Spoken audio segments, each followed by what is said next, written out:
परत कधी भेटशील आणि ती परत भेटली जरी तरी आता तुमच्यात आधीसारखं आहे का काही? तू तिचा फक्त एक मित्र म्हणून राहशील. चालेल तुला? चालेल, मित्र म्हणून भेटीन मी तिला.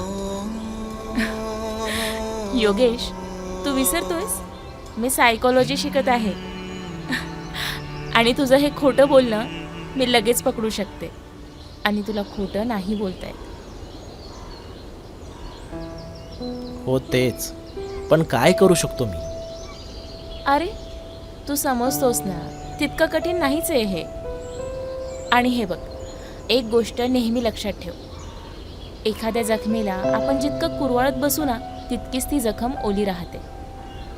पण आमच्यात खूप साऱ्या गोष्टी घडल्या आहेत. खूप बदललेलं मी स्वतःला तिच्यासाठी.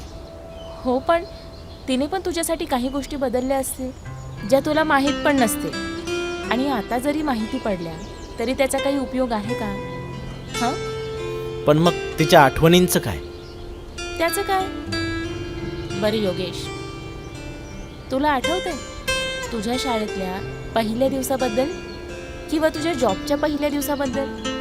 आईने दिलेली पहिली कानाखाली किंवा मित्रांसोबत ओढलेली पहिली सिगरेट आठवतंय काही?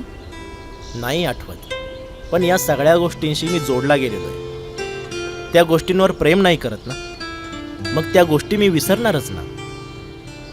बर, मान्य आहे की नाही विसरू शकत आहे, पण विसरण्याचा प्रयत्न तरी करू शकतोस ना? अगं पण या सगळ्याचा त्रास होईल ग मला.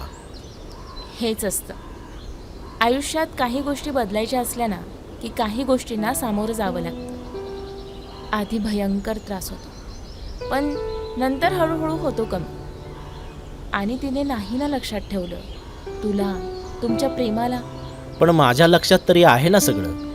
म्हणूनच रबर जर आपण दोन्ही बाजूने ताणला आणि जर का तो तुटला तर ज्याने तो रबर जास्त घट्ट धरलेला असतो ना त्याला तो जास्त लागतो.